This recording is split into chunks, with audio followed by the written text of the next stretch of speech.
Okay. Thank you very much for being here. It's a really great pleasure and great honor to give the first talk of this workshop. I would like to thank all the organizers for setting it up in this difficult situation.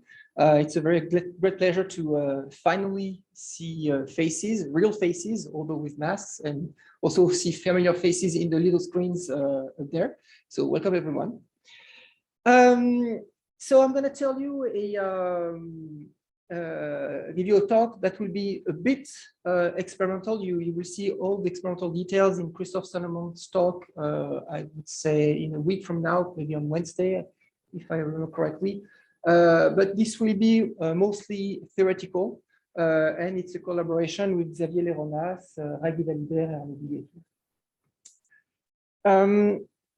So I probably don't need to show this slide here because all of you are familiar with impurity and Polaron physics, but well, let's start with something very simple. Just to say that I'm going to deal with Polaron, and Polaron can be seen as some kind of generalization of a free particle. So if you consider a free particle, it's something that moves in vacuum and that has an energy that you can write this way. So you have mc squared, which is the rest energy of the system, plus a kinetic term. And if you're dealing with non-relativistic physics, this is just p squared divided by 2m. And Polaron physics is just what happens when you put that particle in a medium. So that can be essentially anything. And you know that if everything behaves nicely, your particle is still some kind of particle. We call that a quasi-particle, which has a dispersion relation, which is actually quite similar to the one it had in vacuum.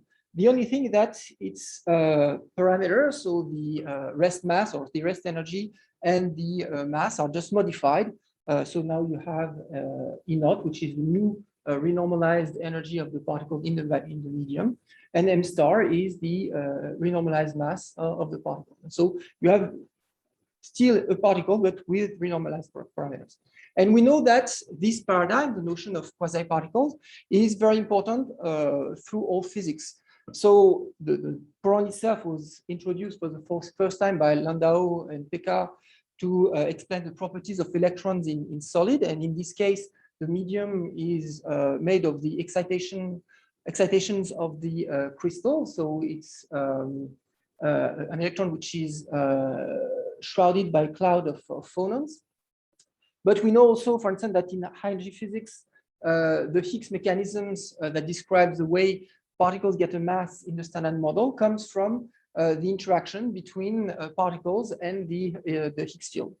And finally, and probably the most important in terms of applications, all chemistry is based on this idea that when you have a solution, when you put molecules in the solution, their properties, their energy, are modified by the interactions between the molecules and the solvent. So now in the realm of cold atoms, Polaron physics essentially exists in two flavors, or at least started with two flavors that have been studied in details, both experimentally and theoretically. And you will hear a lot in several talks during the next few weeks about these developments. Maybe historically, the first one was the Fermi Polaron. And in the Fermi Polaron problem, you take a gas of fermions, which is spin polarized, and you put an impurity inside this ensemble. So since we work in the ultra-cold regime, where the wavelength of the particles is much larger than the range of the potential, we know that the spin polarized fermions will not interact. And essentially what you have as a medium is an ideal Fermi C. And now what happens when you put your impurity inside the ideal Fermi C? You have collisions, interactions with the fermions, and you create one or several pairs made of a hole and a particle. So here you create a quasi-particle which is made of the impurity plus a cloud of particle-hole pairs in the system. Now, obviously, you have the bosonic equivalent of this problem, which is called the Bose-Polaron. Oh, something I should add is that that will be important for the following, that, as I mentioned, we work in a regime where the range of the interactions is very small. And you can show that in the case of the Fermi-Polaron problem, there is indeed a well-defined zero-range solution of this problem. And it was actually shown rigorously by mathematicians in 2016 in this paper. Now, if I look at the bosonic counterpart of this problem, which is called the Bose-Polaron, that has been studied, for instance, at Aarhus and Gila experimentally. In this case, you put your impurity inside a Bose-Einstein condensate. So in this case, you don't have Fermi Pauli principle that prevents you from having interactions. And usually what you have here is a weakly interacting Bose-Einstein condensate that you can describe within the midfield approximation. And what happens is that, once again, your impurity will interact with the environment, create excitation in the environment. In this case, it will be Bogoliubov excitation. So if you want acoustic waves. So it's a problem which is very similar to the one that Landau-Pekar studied in the last century. But there's a major twist with respect to the Fermi-Polaron, that in this case, you don't have a well-defined zero-range limit for the Bose-Polaron. And this comes from an effect which is also quite well known and has been studied in details in Cordado, which is Efimov effect. Or if you prefer, the fact that if you look at the three-body problem with three bosons or three different particles, this problem does not have a well-defined zero-range limit if you consider only two-body interactions. And to regularize this problem, you need to add an explicit three-body interaction that gives rise to the so-called Efimov effect. And for the same reason, you have a singular behavior when you look at the zero-range limit of this problem, and that gives rise to some instabilities of the system when you increase the interactions between the impurity and the bosons. So I don't know if you see that, but there is a list of persons who studied this theoretically. We can't see it on the screen, but it's observable in mind.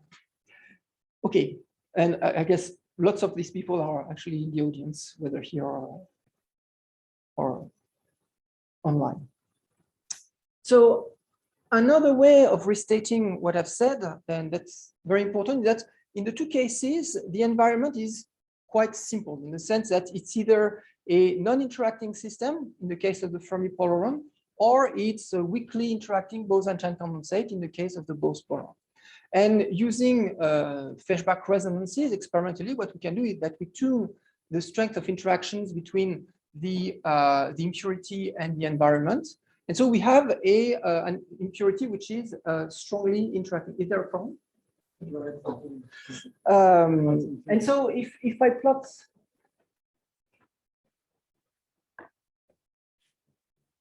plot some kind of Polaron phase diagram as a function of the interaction between the impurity and the medium, or here the interaction between the particle in the medium themselves, all these experiments I've been discussing here are somewhere here. So we have a weakly interacting medium, or not interacting medium, we can Fermi-Polaron, and an impurity that is strongly interacting with this medium. So we're in this kind of region here. And what I would like to describe to you is what happens in the rest of the phase diagram. So I will start with another simple limit, which is the limit which is here, where we have an impurity which is weakly coupled to the medium, but now the medium can be strongly correlated. And in this case, we don't have any simple way of describing the properties of the medium. And why do I start this by this problem? It's simply because at ENS, we have this experiment where we can trap and cool lithium-6 and lithium-7. So lithium-6 is a fermion, lithium-7 is a boson, and as you may know, using Feshbach resonances, we can enter a regime with lithium-6 where it is strongly correlated and superfluid. And so we can create a superfluid of fermions of lithium-6.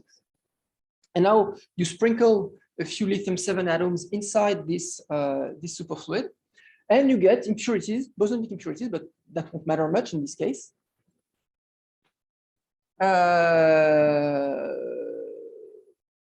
inside a strongly correlated fermionic superfluid. And this is, and in the regime where we can create the fermionic superfluid, so in this strongly correlated regime, at the value of magnetic field where we have the Feshbach resonance, actually what happens is that the interactions between the bosons, impurities, and the fermions is quite weak. So that's why these experiments that I will describe very briefly to you are in this regime here. So strongly interacting medium, strongly correlated medium, but impurities that interact weakly with the medium. So I will briefly describe one experiment we did with this system, where we simply looked at the oscillation of the two clouds in their trap. So they're contained in a quasi or almost purely harmonic trap. So here you have the big cloud that corresponds to at the top to the fermion, and the small cloud that corresponds to the bosons. And they live in exactly the same trap. So what you do is that you shift their positions. So they start to oscillate like this. And so the first thing that you see is that they get out of phase after maybe 6 or 7 oscillations.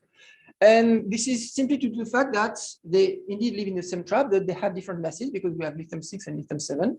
And if you take the frequency of a particle in a harmonic oscillator, the oscillation frequency is square root of k divided by m. And this shift is simply the square root of m difference between the two masses, the masses of the two isotopes. So that's the main effect that you see here. So if you take each species independently, so you measure their frequencies, you have these values here, omega 6 and omega 7. And so you have a difference, which is just the square root of 7 divided by 6 that you expect for the two different species.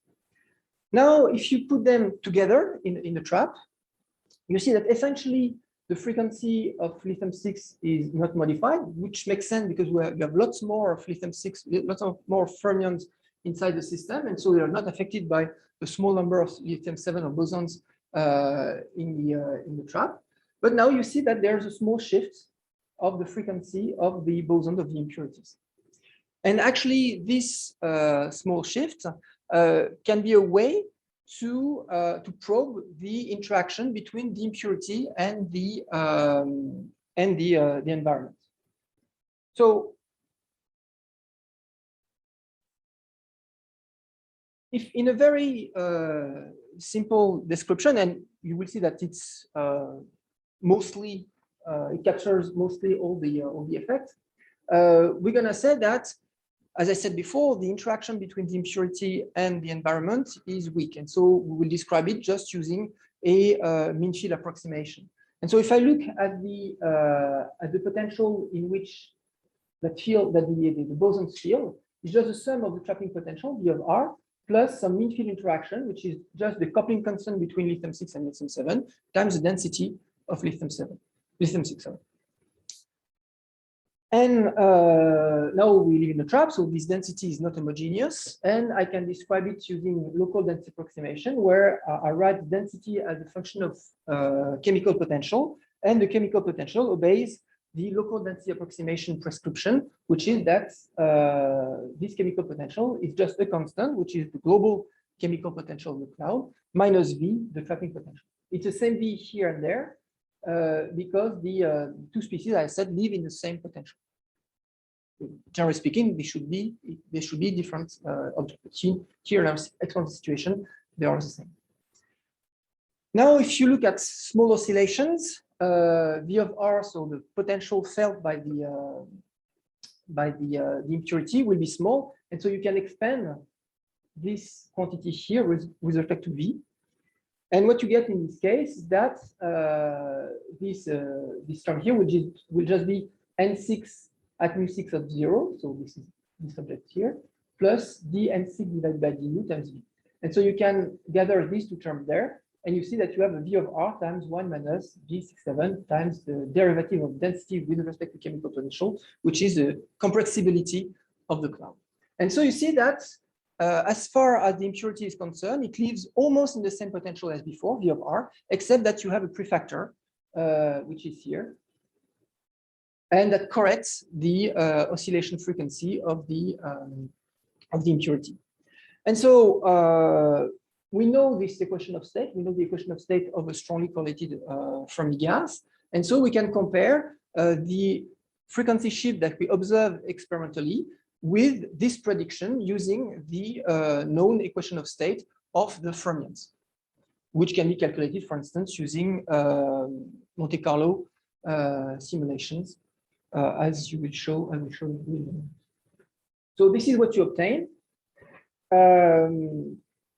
Here, the points correspond to the measurements of the frequency shift that we observe in the experiment, and the blue line there corresponds to the this formula here, but in which we have plugged for the equation of state of the fermions the result of the fixed mode Monte Carlo obtained by the group of Stefano Giorgini in Trento. So you see that the agreement is quite good. So be okay. I'm very happy with that. Except that there are some points which are not so obvious, and that will introduce the rest of my talk. One thing that happens. So here, I don't know if you can see it, but what we have here is actually on the x-axis is 1 over KFA, the strength of the interaction. So here we are on the BCS side of the BC to BCS crossover, and here we are on the BC side of the BC to BCS crossover. So we tune here the interaction strengths for the fermions. So we have a weakly corrected ensemble here. So we have essentially a Fermi Polaron there, and in this regime here we have Bose-Einstein. The impurity is immersed in the Bose-Einstein condensate of molecules. So when you are very far on the left-hand side of this phase diagram, as I said, you have a Bose-Einstein condensate of molecules, and the impurity will not interact directly with the fermions, but with the molecules. And in this case, you will expect an interaction that will be something like the density of molecules times the complete constant between an atom, the impurity, and a molecule.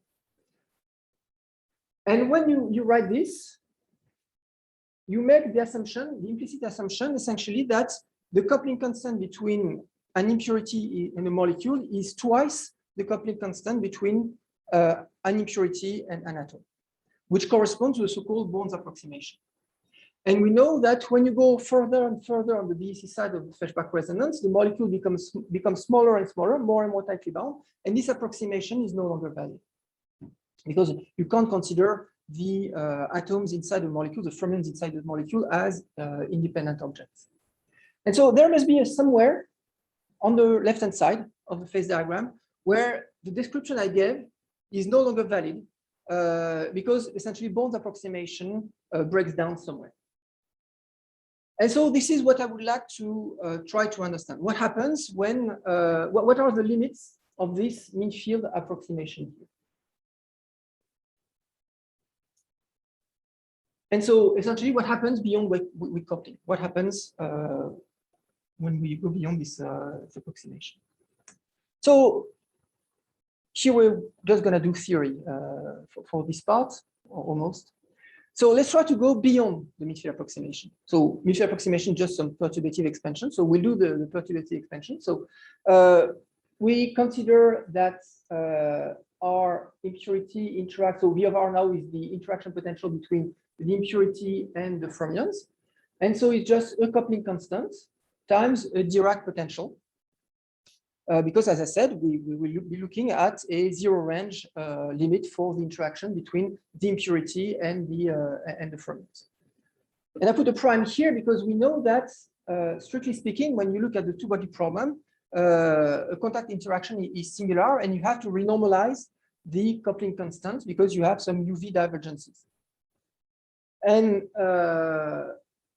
actually, so the coupling constants, the bare coupling constant with the prime of the impurity with the fermions is related to the physical coupling constant, GIF without the prime, the one that is expressed in terms of the scattering length, the physical scattering length, this way.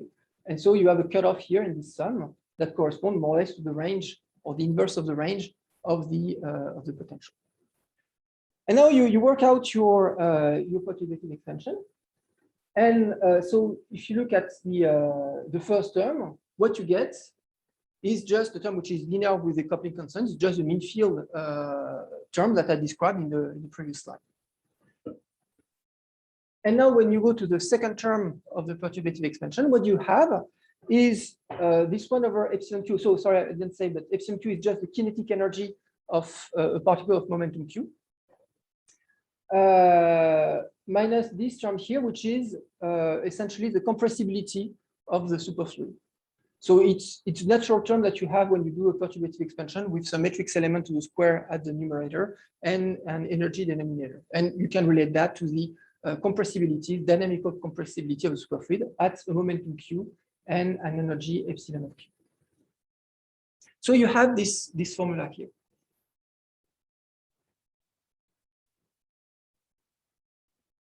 The thing that if you look at leading order, the chi and the 1 over epsilon compensate, but not totally. What I will discuss in a moment, that actually chi is 1 over 2 divided by epsilon q, so this term here, so they compensate at leading order, and the next term will be 1 over q to the cube.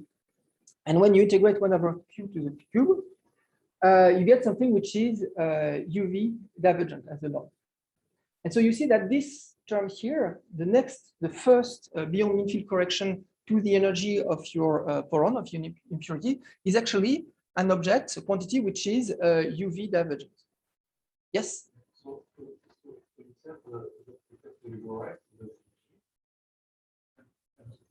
you get layer, what was the condition for the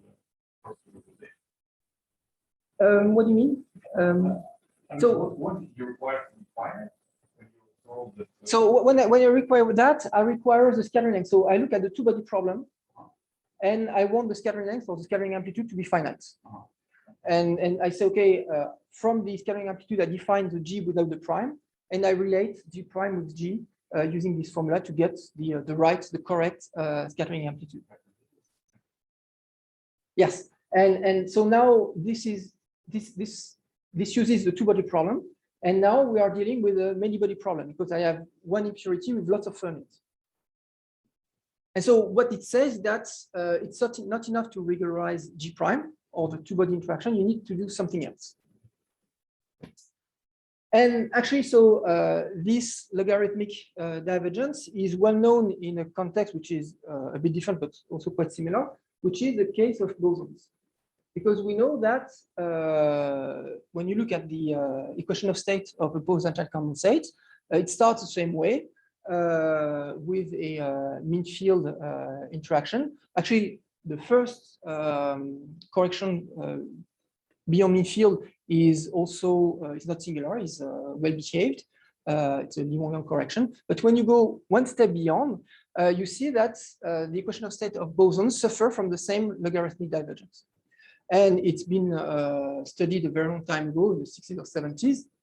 It's called the Wu beyond mean field correction. And it's related to three-body physics. Exactly as I said before, when you take two bosons, obviously you have a well-defined zero-range limit. But now if you take three bosons, you have singularities which are related to FEM of physics. And one way to, as I said also before, to solve this problem and see FEM of physics appearing and get finite results and everything and physical results is to introduce some three-body interaction in the problem.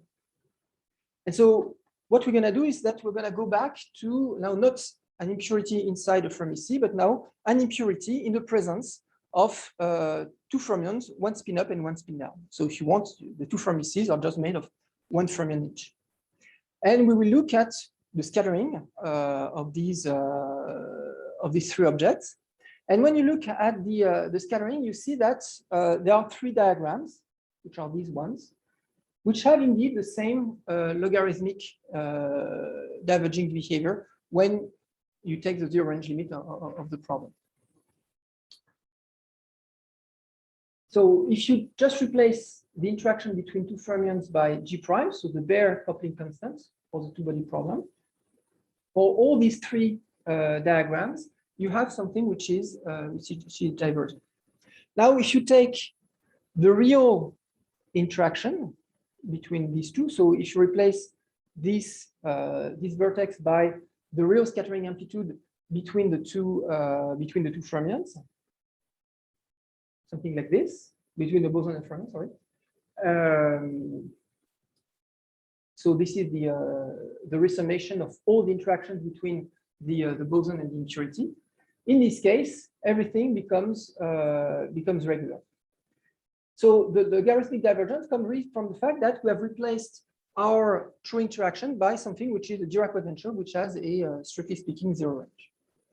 And so the idea is the following: is to look at the difference between the value of gamma that you evaluate using Born's approximation, so in which you replace just the coupling constant or the vertices by the bare coupling constant, and gamma that you obtain when you replace the vertices by the full interactions between the bosons and the fermions. And what you see that the difference between the two is given by this expression here.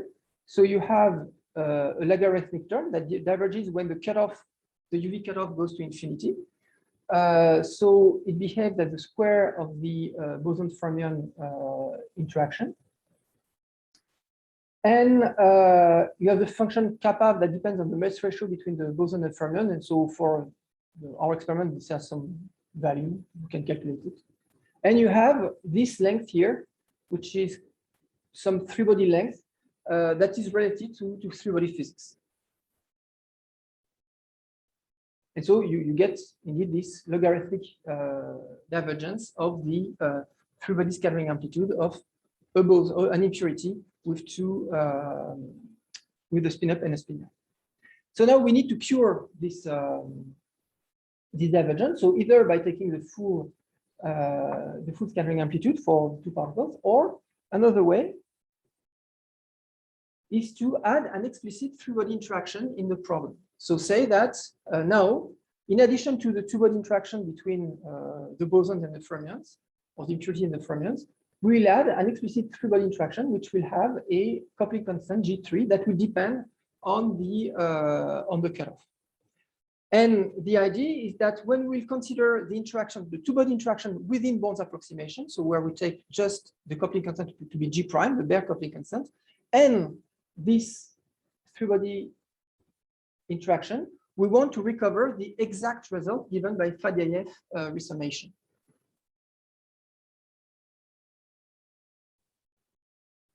And so when you do that, essentially, that sets the value of G3 following this equation here. But you have a way to calculate the three-body coupling constant as a function of the cutoff of your that describes the range of the interaction. So this way you can cure the three-body problem. So the scattering between an impurity, a spin-up, and a spin-down. And so now we will use exactly the same prescription in the problem of the impurity inside the fermionic superfluid. And so what we're going to do is just simply to treat the three-body interaction. So we will add the three-body interaction to our impurity problem and treat the three-body interaction to first order in perturbation theory. If you remember the formula that I've shown very briefly, G3 of lambda scales like the coupling constant to the square. So treating this coupling constant to first order is equivalent to work to the second order in perturbation with respect to the two-body interaction. And so you get a formula that's a bit involved, but we'll go through it slowly. So the energy of the Polaron now is regular and is a sum of three contributions. So here you recognize the mean field interaction, so it's the one here, and you have the two beyond mean field corrections. So maybe I will start with this one. So with the logarithm that comes as before from the normalization and the three-body interactions. So you recognize the R3b that describes three-body interactions, the same kappa function that depends on the mass ratio. And here the C sub f is the contact parameter, so Tan's contact parameter that describes the correlation at short distance of the fermions. So this is the contact parameter of the fermionic superfluid.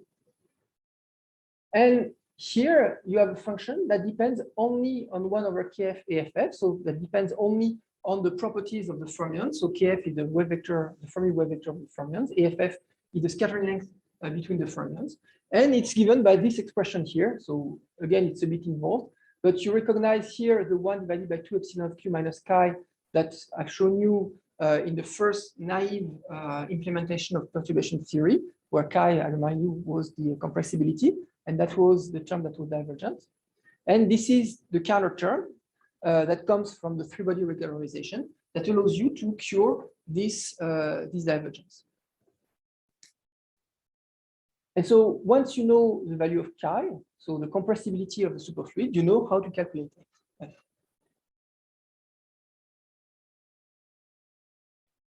So what is interesting here is that we do not make any assumption on the properties of the many-body background. As I told you before, here we have a background which is strongly correlated and on which it's very difficult to get some, or impossible essentially, to get exact results. You can rely on Monte Carlo simulation, but you don't have analytical exact results to describe this system. You may rely on approximations like Bcs theory, and I will show you in a moment that this leads to issues. But this expression here, the whole expression, does not require any assumption on the properties of on the way you describe the many-body background. So in some sense, this is an exact result, although the problem that you don't know exactly what is chi and what is the contact. Nevertheless, you can try to find some asymptotic expressions for F. So for instance, when you go very far on the BCS side of the crossover, essentially your two Fermices are not interacting and you're back to something which is very similar to the Fermi Polaron. I remind you, it was an impurity inside the Fermic. And if you look at the Fermi Polaron, you can solve it even when you have two Fermices, and you get that F on the BCS side of the crossover should be equal to 3 divided by 4 pi. Now, when you go in the opposite regime, so the BC side of the Feshbach resonance, then in this case, as I said also before, you're dealing with a Bose-Einstein condensate molecule. So you immerse an impurity inside the Bose-Einstein condensate of molecule, and so you're very close to the Bose-Polaron problem, where now the bosons are just molecules. And in this case, as I said before also, the energy should take a mean field structure where the energy is just the density of dimers, so half the density of fermions, times G times ID, so which is the coupling constant between a dimer and an impurity. And when you enforce this condition in this expression here, you can actually find the value of F because it somehow fixes the density dependence of your expression here. And okay, you can see the, I don't know if you can see the bottom of the screen, but F now is equal to some factor with a kappa, still this kappa function, times a logarithmic term that depends on the log of kf. And as a bonus, you also get the coupling constant between a dimer and the impurity. And this had been calculated previously by the group of Wizai using a resolution, numerical resolution of the Skolnikov-Termatyrosian equations. So the dots correspond to this calculation, numerical calculations for different mass ratios between the impurity and the fermions. And the solid lines correspond to this prediction of our model. So what we plot here is the scattering length between an atom or an impurity and a dimer compared to the bond approximation. So in this regime here, bond approximation is completely valid. So when the impurity interacts weakly with the fermions, and when you increase the strength of the impurity, you see that there's a departure with respect to the bond approximation, as I said, as I discussed before. And you see that the agreement is quite good between the numerics and the analytics.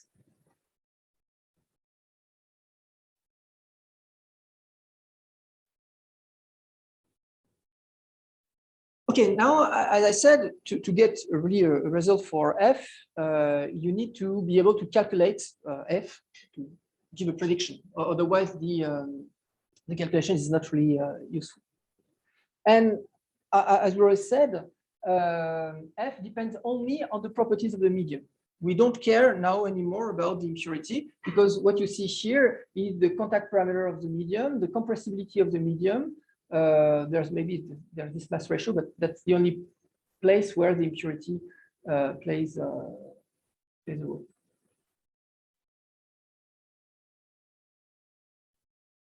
So let's say the most obvious thing you could do is to, as I said before, use the simplest theory that you have to describe an ensemble of fermions, which is the Bcs theory, or its extension to the BC to BCS crossover.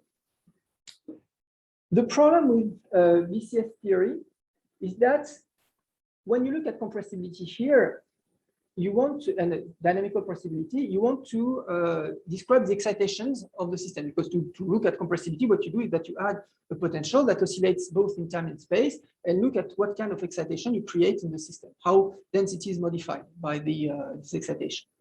And we know that Bcs theory describes very well one kind of excitation, which are pair-breaking excitation, which are the only excitation which are present in Bcs theory.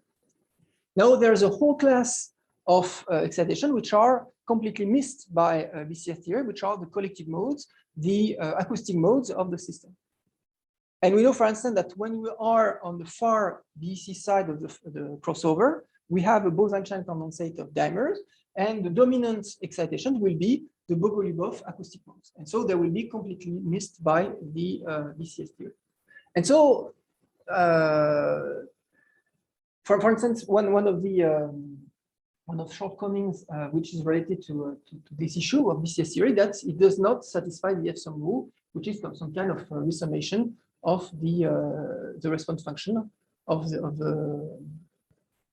a BCS or an ensemble of fermions. And in our case, this is dramatic, because, as I said before, this term here is divergent, and the logarithmic term here compensates this divergence. So it's here to compensate this divergence here. And the problem that since Bcs theory misses some modes, it prevents this compensation. What do I mean by that? Is that for the renormalization or regularization to work, we need chi to obey this behavior here. So you have the 1 over epsilon r, which is here. And you have this term here, which is scales at 1 over q, the one I mentioned, which is proportional to the contact, just to compensate this contact. You have the kappa here, etc. So this term here, just here to compensate exactly that term there. So now if you use Minshev theory and that you plot the value of chi, or not exactly that, but it's the difference between chi, this is actually this object here that you plot here. You have this red curve with this scaling at large q. So this is the 1 over q, which is here.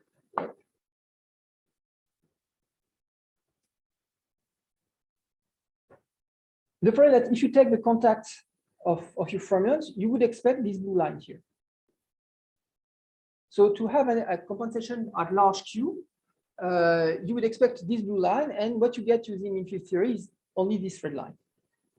And so you see that you cannot compensate the diverging term with the log which is here. I lost my.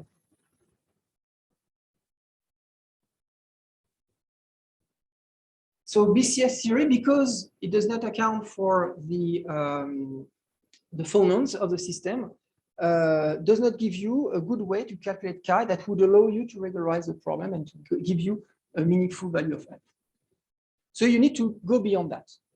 And we know there's a way to account for this kind of collective modes, which is the random phase approximation, the RPA. So it's been studied for fermions by several groups, for instance, Anna Bigudi and Castin, or Roland Combesco, Frédéric, and others. And so it gives you a recipe to calculate the compressibility of the system by incorporating also the collective modes. And in this case, so this is what you get. So this is exactly the same graph, except that in blue, I've added the prediction of the RPA. And you see that in this case, the RPA matches exactly the prediction that you expect on large Q to get this renormalization. And so by adding the contribution of the collective modes, you get something which is now nicely behaved and that you can regularize when you take the zero range limit of the problem. And now if we can calculate F and get a prediction for F. So again, this depends only on the properties of the medium. So it depends on 1 over KFA. So the blue points here, or the blue crosses, correspond to this calculation of F using RPA, and the yellow line correspond to the asymptotic behaviors that I've shown you before. So the one on the left corresponds to the Fermi-Polaron problem, and the one on the right corresponds to the interaction between the impurity and the Bose-Einstein condensate of diagrams.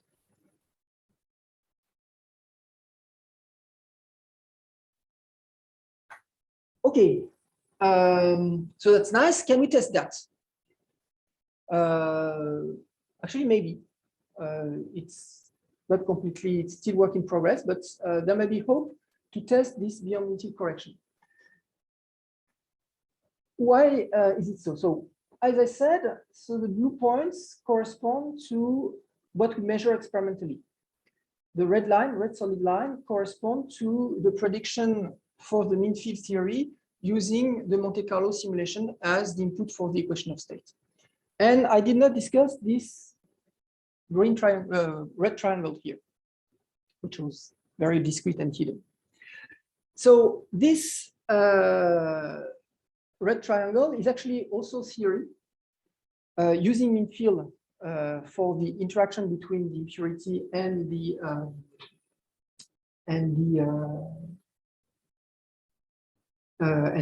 solid superfluid. So you see that we work at unitarity, but using the correct equation of state, or the most precise equation of state we know for the unitary Fermi gas.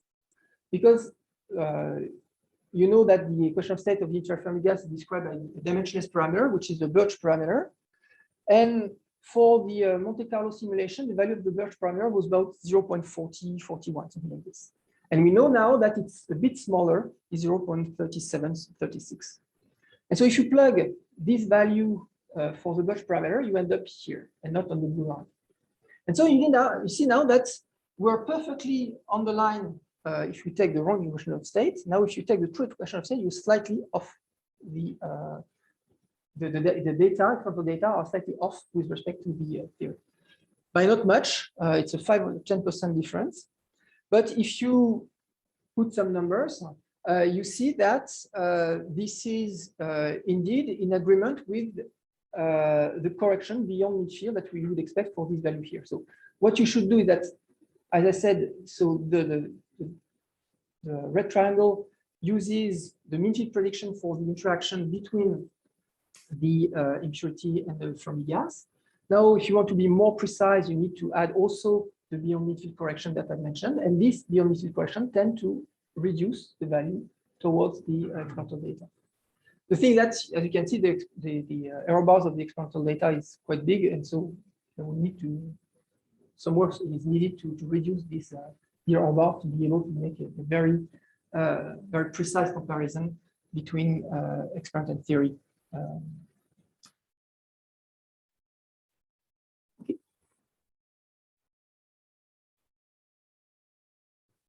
How long have you been talking?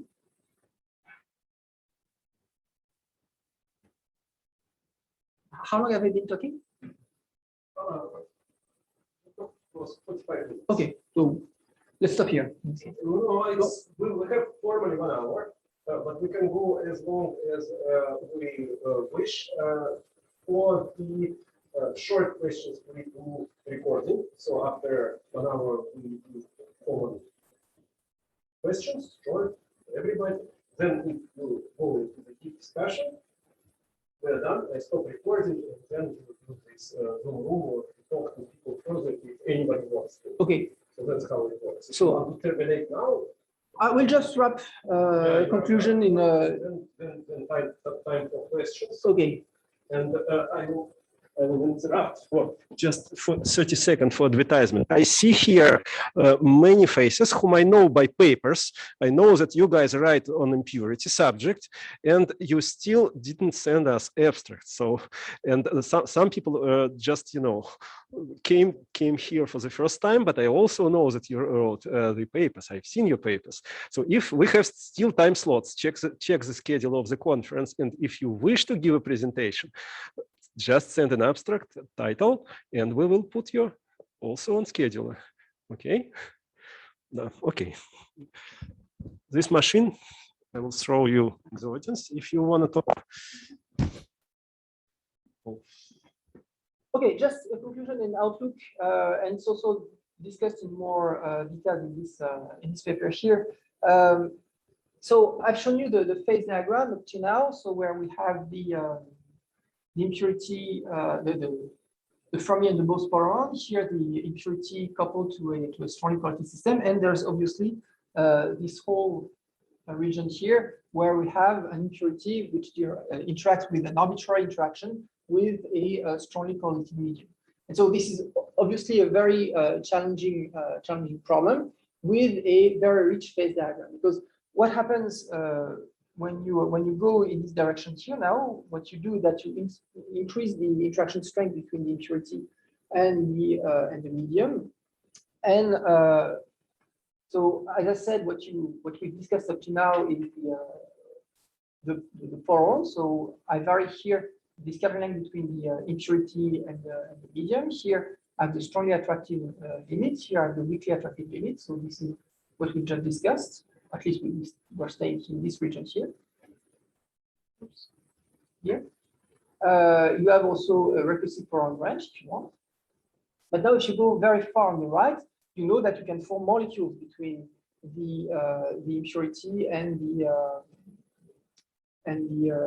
the fermions, and you expect to have the formation of a molecule between an impurity and a fermion. And in this case, you have what we call the dimeron, so an impurity bound to a fermion very strongly, which is immersed in a strongly correlated ensemble of fermions. But now, as I said also, when you are dealing with two species of fermions, spin up, spin down, and an impurity, you have also an Efimov effect. And so you can create a trimer between a spin up and spin down and an impurity. And you get something, a third branch that we would call a trimeron, so which is an Efimov trimer immersed in a superfluid. And so you see that if you look at the general phase diagram of this problem, it more or less looks this way. So here I plot the interaction strength between the fermions, so as before. On the left-hand side, I have the BCS side of the crossover. On the right-hand side of the BC side of the crossover. And there, I change the interaction between the impurity and the fermions. So here I have a weakly interactive impurity. So what I've described until now was this region here. And when you increase the strength of interaction, you will meet the trimer phase and then the dimer phase. And so these lines here were plotted in vacuum. So we just compare the binding energy of a dimer, trimer, and the particle in vacuum. But now what happens when you introduce the medium?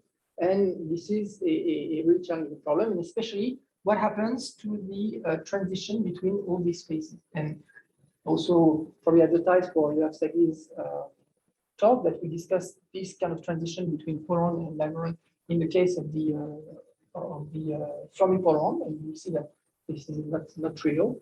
But what we did with Xavier Leronas and Michael there was to look at the Polaron trimeron phase. And so there are interesting questions that I won't have time to discuss here, which are related to the nature now of the medium. There seems to be a difference between the normal phase and the superfluid phase with respect to this transition, because there seems to be a smooth crossover between the Polaron and trimer when you consider a superfluid as a background. And this was shown by, for example, Shida and Ye and Kui. And while if you consider now a normal phase, this is more like a first order discontinuous transition between the Polaron and trimer phase. And so this is, as I said, a very challenging and very, nevertheless, very interesting problem to look at that relates the question of this problem with the coherence properties of the medium. And I will stop on that. Thank you.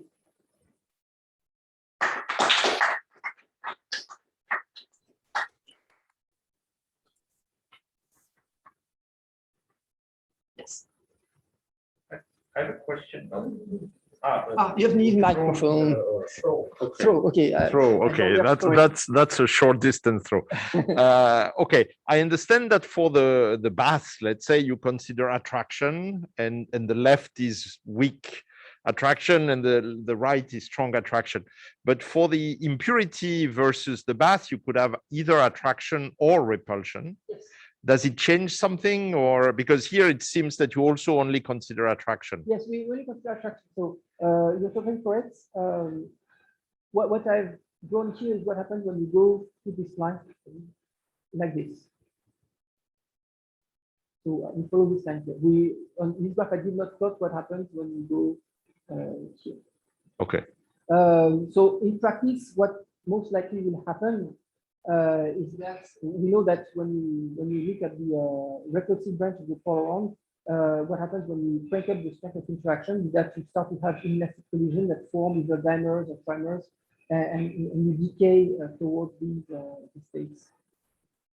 Okay, because with repulsion, you would imagine that forming dimers and trimers is less favored, no? Because you push away the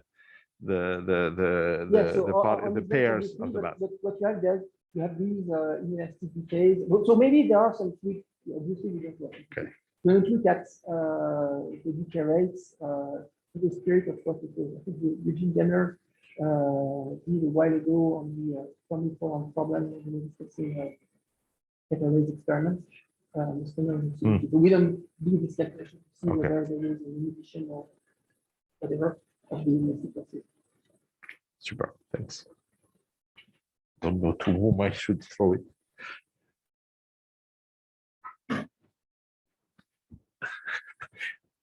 The question already almost at the level of cheating.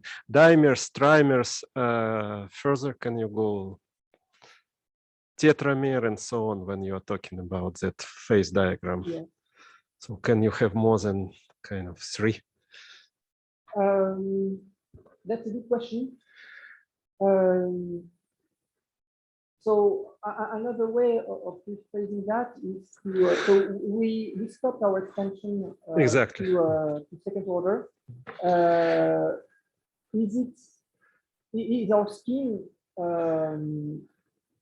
would our scheme allow you to solve problems or divergence at third, fourth, etc.? We don't. This is a very interesting problem, but we don't have to. Hopefully, yes. I don't know. I think that's the question. Okay, so thanks for the nice talk. Very interesting. So you've drawn, I suppose, a single Efimov state, but we know there's an entire series of Efimov states. And are they cut off in some way that the more loosely bound states don't matter anymore? So, or how is that entire series treated?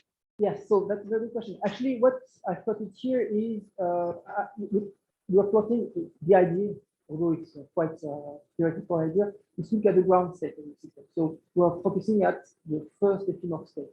I don't know whether we can consider it as universal or not, but this is what we plot here. So what you see that very quickly, and actually this is a problem in Monte Carlo simulation. We had discussion with Stefano Giorgini at this problem, is that when you increase the strength of interaction, very quickly you meet this ephemeral state. And so the ground state is indeed dominated by the ephemeral state.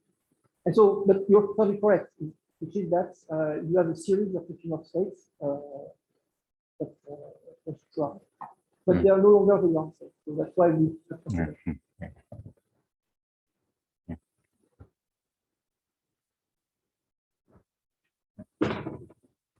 Guys, you can just unmute and ask question. We will hear you. Okay, I have a question. Can you hear me? Yes. Wonderful. Okay. No, I'm just a little bit confused. Hi, Frédéric, by the way. Nice talk, but I was a little bit confused about the. You say that the 1/q behavior of the density correlation function when you do BCS theory compared to when you do BCS plus RPA, Yes. is different. Yes. Okay, I believe you. It's just it's a little bit counterintuitive to me because all the RPA does, as far as I understand it, is that it puts in these low energy collector modes. So how can it affect the high energy behavior or high momentum behavior of the density correlation function? Do you have any intuitive explanation for that or what? Okay, we have an intuitive explanation. So when you look at when you look at the detail, you get the same kind of scaling, but to the kappa which is modified.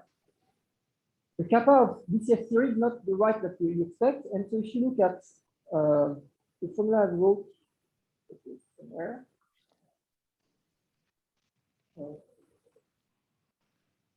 So here, you see you have 3 terms in kappa that correspond to each of these diagrams. Each diagram will give you a component in kappa. And actually, BCS, this is one of these terms. It receives this one, the last one, because you see that you have an interaction between the 2 fermions in the middle. And in BCS theory, when you excite particles or quasi-particles, they do not interact, they cannot interact. And so BCS theory does not have that. Mm-hmm. And so that's why you don't get the value of kappa, and actually that's the dominant value numerically, kappa. And so that's why in the end you cannot regularize using the BCS theory. But in your, I actually studied your paper quite closely. It's very nice PRL. But I didn't see you put in this RPA stuff, did you? Or is this in a new? It's wait a bit. You forgot or what? No, what did you say? No. We are writing the paper. Okay, good. Thanks. Okay. Be patient.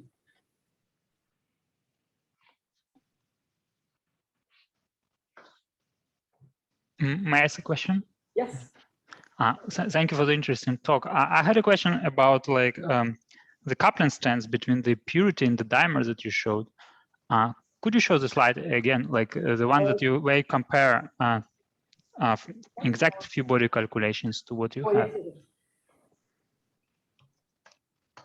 This one? Yeah, exactly. This one. Like, could you like give like some intuitive explanation why, when the impurity becomes heavy, like there's actually much larger discrepancy between? It's because when you so I can also discuss in terms of AFF. It's easier because I have to compare the scattering to something, and the something in question is AFF, so the scattering between fermions. So when I go in this direction here, the molecule becomes smaller and smaller.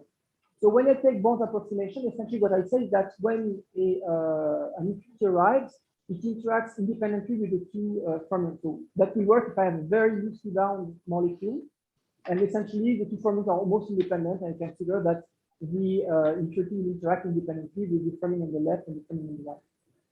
And so that's why I can apply Bond's approximation.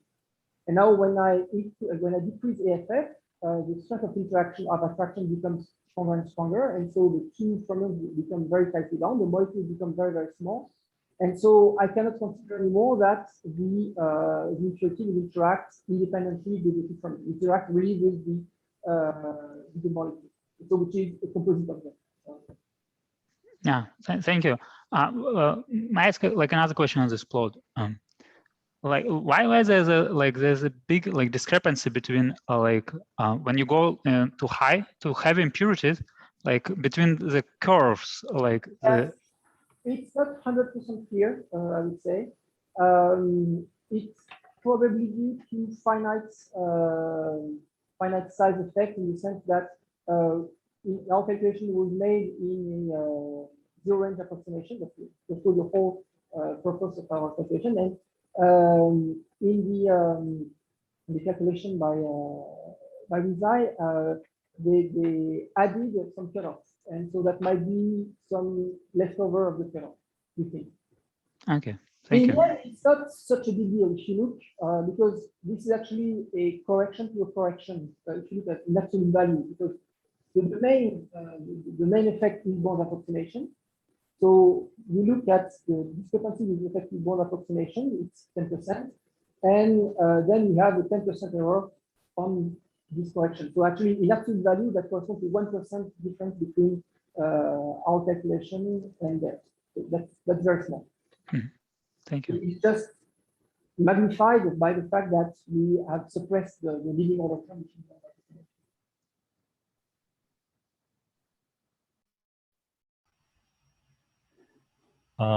May I ask a question? Yes, sure. Yeah.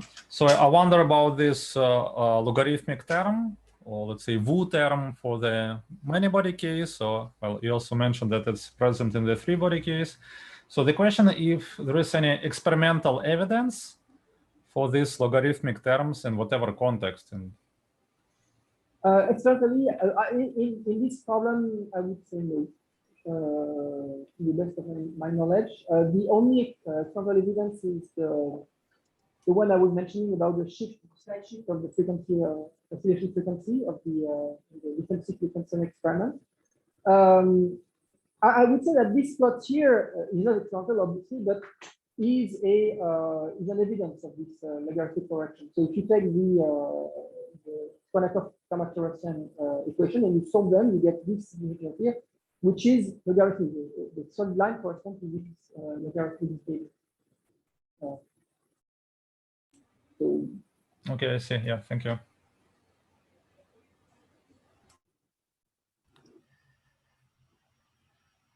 Right. Can I ask a question? yes. Yes. Well, first of all, thank you for the nice presentation. And I'd like to apologize if I missed the answer to my question in your talk.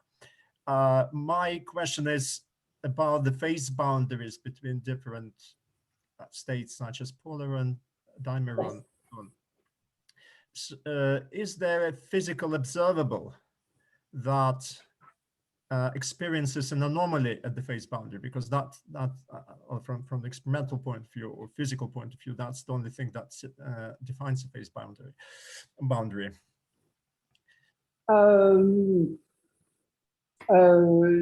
Yes and no. In the sense that you see a kink. Well, depending on whether it's smooth or not, you will have a kink or not in the energy dependence of the impurity with respect to the interaction strength. So that would be the kind of signature you would expect. You can also look at the spectral weight of your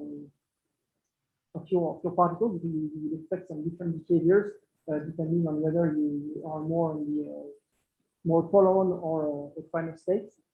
The thing is that in practice, when you look at what happens, that even though they cross, they're almost tangents, and the difference will not be very strong, I would expect. So there might be in principle signatures of these conditions, but I don't expect them to be very, very strong because we have states which are very, very close in energy. Yeah, it's a generic question about, I think it could be applied to many systems, about the difference between a crossover and a sharp phase boundary. And in some cases, there are physical observables. Well, if in a one-dimensional system, for example, a dimer becomes a trimer, then this object as a whole becomes transparent for the rest of the particles. So the scattering amplitude experiences an anomaly, which is well defined, and it defines a sharp boundary between the two states. Or it could be just a crossover, so there is no sharp featured. I'm not talking about whether it is strong or weak.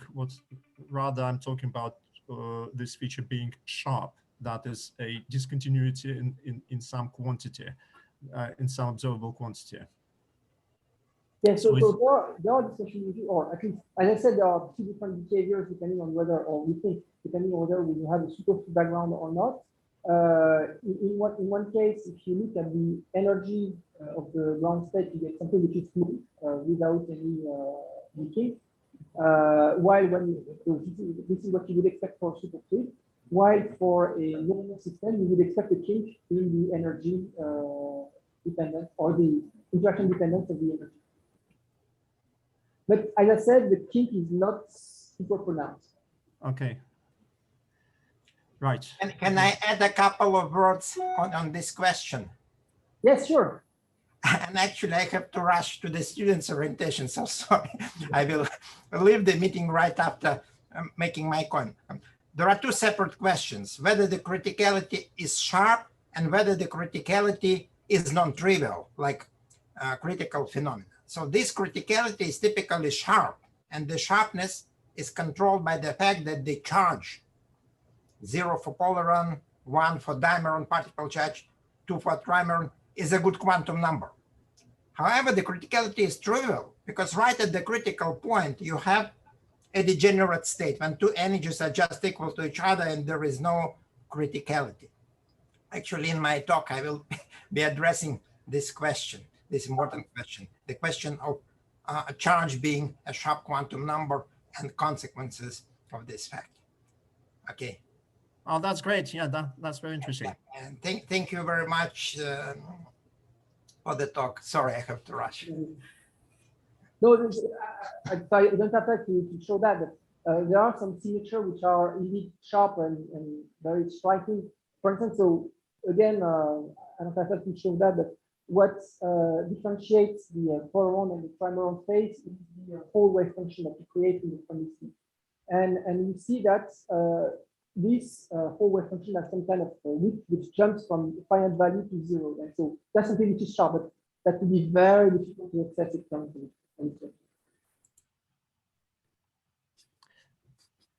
Okay, thank you.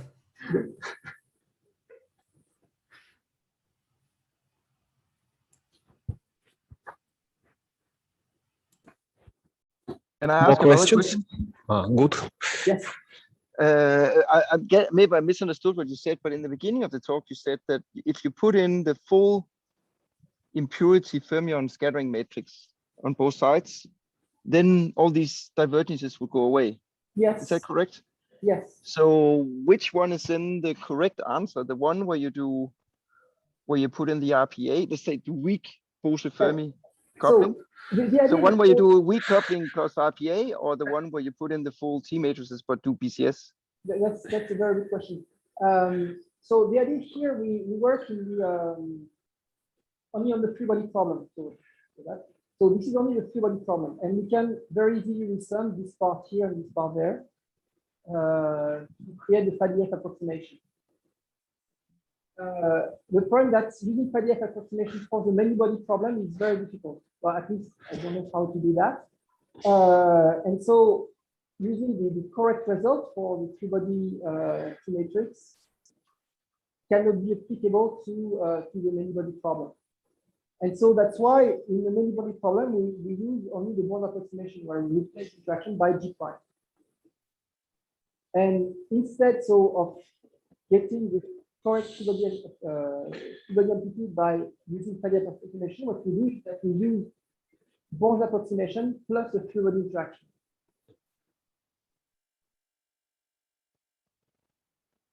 You are not convinced. I guess, well, it's difficult for me to hear what you said, but then you yeah, I understood that, but then you, maybe I didn't understand it then, but then you repair this by putting in this, In the this theory problem, counter, yes. Yes, in the theory problem, I know how to get a finite result, which is to use Faddeev approximation. Mhm. So where I replace all the vertices by resummation, where I need the real two-body amplitude. So this one.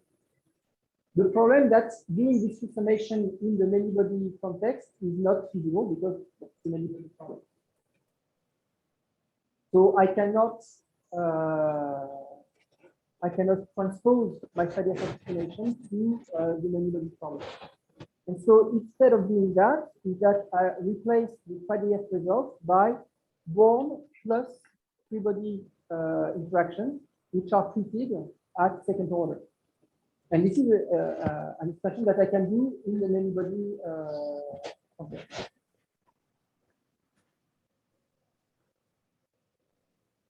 Okay, I have to think about that. Okay, thanks.